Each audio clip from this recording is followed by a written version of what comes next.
xibaar yu wér te wóor ca tàng-tàng ba abonnez-vous pour ngeen di mën di jot suñuy vidéo. alxames ba 17h jotee parquet bi daal nañuy woote ab point de presse ngir indi ay leeral ci mbirum fonds force Covid 19 ak arrestation yi nga xam ni commencé nañ di ko def jamono ji waaye tamit APR daal di woote ab point de presse ca Mermoz ngir ñoom ñi indi ay leeral ci mbir moom yi ak yeneen i mbir di leen jaajëfal baax a baax ci ànd ak ñun ci chaîne bii di Buzz 221 HD dañ koy commencé ci Waly Diouf Bodian moom mi directeur général bu port autonome di Dakar de Dakar moom mi kon daal daan nay wane ak ñàkk d'accord am ci dogal bi nga xam ne autorités yi dañ koo jël nekk ay autorités judiciaires ngir di bàyyi nit ñi nga xam ni dañ leen a jàpp ci ak luubal ginnaaw bu ñu fayee lu ñuy wax ab caution moom mi nag daal jàpp na ni kon nit ñi nga xam ne dañoo laale woon ci mbirum fonds force Covid 19 bi daal ñooñi kenn waru leen a bàyyi rek bu ñu joxee caution waaye daal jàpp na ni mbir mi kon war naa gën a ànd ak li ñuy wax rigueur moom mi ci ab post boo xam ne da ko publier ci page Facebook am moom monsieur Bodian mii daal kon jàpp na ni dossier bii dafa nekk rek loo xam ne nag bu moytuwul dina floppé ndax moom mi daal mi ngi critiqué kon li nga xam ne dañu koy def ngir jël ay milliardaires di leen bàyyi ginnaaw bu ñu joxee rek li nga xam ne moo di caution kon moom mi daal jàpp na ni dossier Covid 19 bi dafa nekk rek loo xam ne nag suñu moytuwul dina floppé ndax daal bàyyi ay milliardaires bu ñu fayee caution rek nga daal leen di may ñu daal di am ab liberté loolu kon daal moom jàppee ko lu jaar yoon wala sax jàppee ko lu normal comme Waly Diouf Bodian daal loolu yi la daal di xamle kon ci page Facebook am comme ni ko Waly Diouf Bodian waxee woon ci mbirum fonds force Covid 19 bi ay nit yu bari yu ñu jàppoon daan nañ leen di may liberté provisoire ginnaaw bi nga xamee ne nag dañoo joxe ab caution bu toll ci ay millions yu baree bari waaye nag ci loolu yi daal ba tey dañu koo bañal ki nga xam ne moo di Farba Ngom di député nekk maire bu Agnam ak ki nga xam ne moo di Tahirou Sarr nekk ab homme d'affaires loolu yi nag daal ginnaaw bi nga xamee ne ñoom ñi joxe nañ ab xaalis bu takku lool ngir ñu daal leen di bàyyi dañ leen koo bañal kon moom Alioune Tine nekk ab membre bu société civile daal di nekk nag ki nga xam ni moom moo taxawal kuréel gii di Afrikajom Center moom nag loolu yi daal la jàpp ni ab discrimination la boo xam ne dañ ko war a corriger Farba Ngom ak Tahirou Sarr nee ñoom ñaar ñi ay citoyens Sénégal lañ te ñoom ñaar ñi nag daal dañoo war a am même droit maanaam daal même àq yi nga xam ne ñeneen ñin accusé daal nañ koy am ndax ñeneen ñi daal dañoo am liberté provisoire ginnaaw ba ñu joxe caution waaye nag mu ni lan moo tax ñoom ñaar ñi nag daal mënuñoo am li nga xam ne moo di liberté provisoire ginnaaw bi ñu ko defee loolu yi mu jàppee kon ab discrimination bu doy waar lu ñu war a corriger waaye ba tey moom mii loolu daal di bind ci ab page Facebook ci ab post boo xam ne def na ko ci Twitter am daal moom mii jàpp na ni kon loolu yi ab discrimination bu mag a mag la ci fàttali Farba Ngom moom mi daan nay proposé woon lu ëpp ay fukki milliards ngir nag ñu daal di koy bàyyi waaye ba tey ki nga xam ne moo di am d'affaire bii di Tahirou Sarr moom mi daal lu ëpp ay téeméeri milliards daan na koy proposé woon daal ngir daal di mën a am nag li ñuy wax liberté. ci Farba Ngom mi sax ci la ñuy ñëwaat comme niñ koy defee alxames yu ne moom Farba Ngom mi ngi continuer di am ay visite ci ay jegeñaaleem ak ay xaritam sax ay militants ak ay sympathisants moom maire bu Agnam bii nag daal démb ca alxames gi mën nañ wax ni dafa battre li nga xam ni moo di record maanaam daal lu mus sa am moom moo fa daal di am les échos ñi nga xam ne daal semaine bii moom ay xarit yu bari ak ay sympathisants ak ñoo xam ne sax ay nit lañ rek yu bañ kumpa waaye ak ay notable yoo xam ne ñu ngi jógee fu nekk daal di ñëw ca maison d'arrêt bu Rebeuss ngir nag encourager ki nga xam ne moo di Farba Ngom waaye ngir wane jàppale goo xam ne nag ñu ngi ko koy jàppale ci période bu difficile bi nga xam ne moom la nekk di dund waaye nag daal loolu yi sax Serigne Moussa Mbacké la karam daan na fay demoon semaine ba la ñu génn nag daal di koy yóbbul ay ñaanam waaye wane tamit ak jàppale goo xam ne mi ngi koy defal ki nga xam ne moo di Farba Ngom nekk fa jamono ji ci Rebeuss waaye nag daal ci présence boo xam ne présence bu doy waar la lool ay nit di jógee fu nekk daal dafa ñëw maison d'arrêt bu Rebeuss daal dafa mujjee dem sax maam ba administration pénitentiaire dañoo nag daal arrêté li nga xam ne moo di yooyu les visites ndax songu goo xam ni nit ñi songoon nañ ko juróom ci ñoo xam ni ay ministre lañu woon ñoom ñii nag daal démb ci point de presse bi nga xam ni amaloon nañ ko ñi nga xam ne ñoo di parquet bi daal koy amaloon daal nañuy wax ni nag ñi nga xam ne ñoom la mbir mi gën a concerné wala sax loolu yi kon ci ginnaaw ba RFM moo daal di indi ay leeral li nga xam ni moo di pôle judiciaire financière bi ci cadre enquête bi nga xam ne ñu ngi koy def ci session des fonds Covid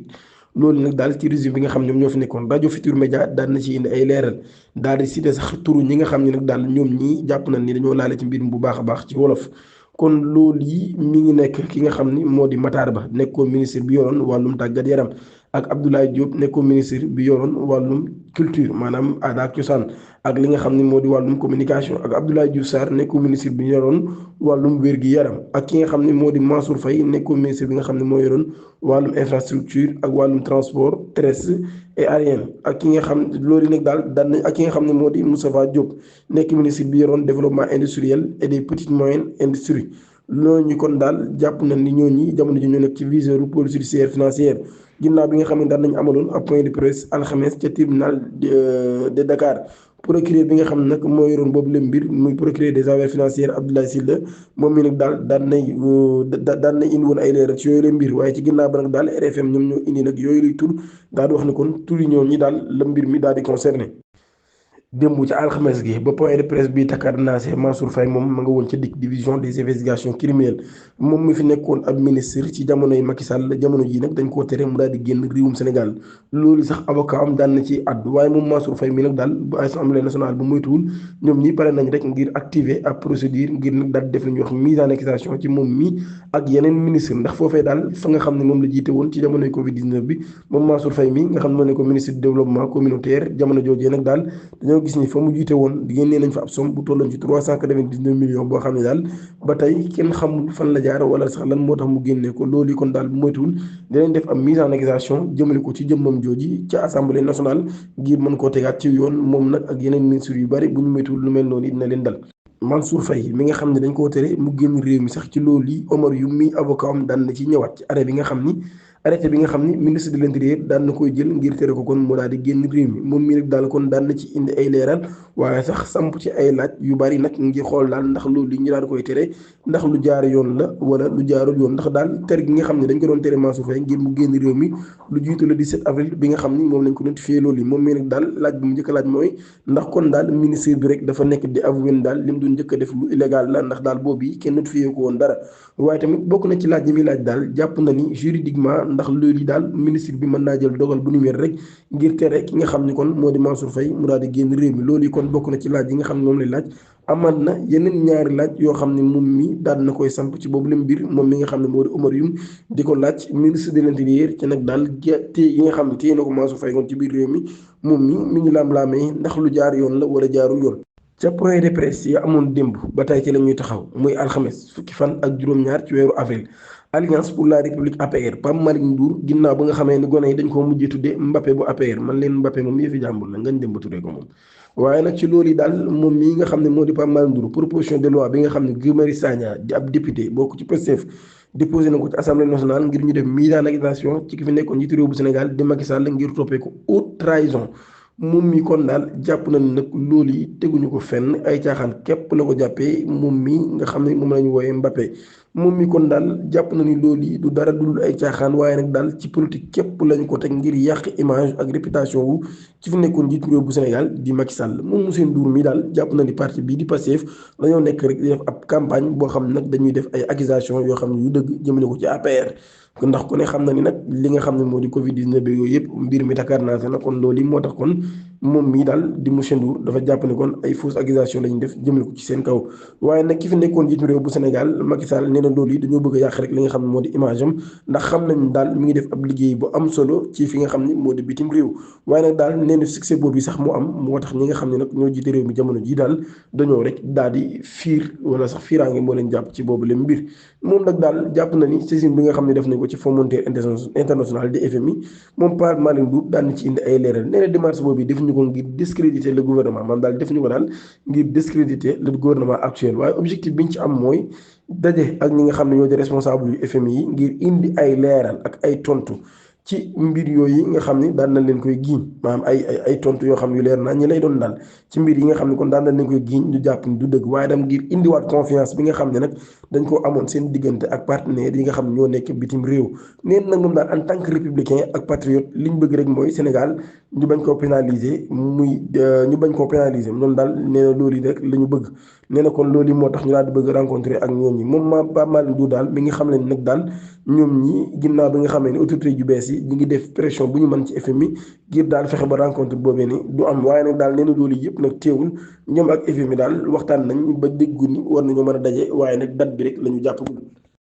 jàpp gi ñu jàpp Abdou Nguer Ndeye dafa mel ni opposition bi ñu baree bari ñu ngi wane seenu ñàkk d'accord ci boobu la mbir Pape Djibril Fall ci ab point de presse bu mu def daan na ci yëkkat ay kàddu xam le ni loolu yi jaay doole la Anta Babacar Ngom def na ci ab publication jàpp ni loolu yi sax ab dérive autoritaire la loolu yi kon daal moo tax mu daal di bind non à la dérive autoritaire maanaam daal moom mii kon jàpp na ni loolu yi ab dérive autoritaire la te mi ngi wane kon ak ñàkk d'accord am ci jàpp gi nga xam ne jàpp nañ ko Abdou Nguer waaye du moom kese de ki nga xam ne moo di Thierno Bocoum def opposant waaye tamit nekk jiital Agir moom mii tamit daal mi ngi wane kon ak ñàkk d'accord ci li nga xam ni moo di teg loxo gi ñu teg loxo ki nga xam ne moo di Abdou Nguer ku ci nekk daal kon ñu ngi wane seen jàppale ci nga xam ne moo di Abdou Nguer waaye ñàkk d'accord yoo xam ni ñàkk nañoo d'accord ak ñi fi nekk jamono ji daal ci teg loxo gi nga xam ni teg na ko loxo Abdou Nguer keneen ku ñu teg loxo muy ab chroniqueur nekk ci Sans Limites di Momo Gaye di Mamadou Gaye alias Momo moom mi di ab chroniqueur bu nekk ci Sans Limites ñu daal di koy interpellé daal di koy déféré ca parquet ba élément yu section des recherches ñoom ñoo def lu ni mel ginnaaw bi ñu ko tegee loxo ca enquête boo xam ne dafa am ci ab article boo xam ne moom mi daf ko daal di jëlaat article ba nag daal mooy fa nga xam ne kenn du ko laal muy Afrique confidentielle fa la Simone Faye laaloon ñu jël ko yóbbu moom Momo Gaye mii daal fa la laalaat ñu jël ko yóbbu mu nekk nag ab plateforme boo xam ni dañoo jàpp ni day diffuser ay information yoo xam ne wérul waaye daal moom mii kon Momo Gaye ginnaaw bi nga xamee ni dafa laalaat ab article boo xam ne ñoom ñi kon daal ñoo ko daal di publier ci leen ko jëlee na kon daal di koy teg loxo di leen jaajëfal baax a baax ci ànd gi ak ñun ci chaîne bi di Buzz 221 HD di sax ngeen abonné suñu chaîne activer cloche notification bi pour bañ a rater suñu yeneen i vidéo jërë ngeen jëf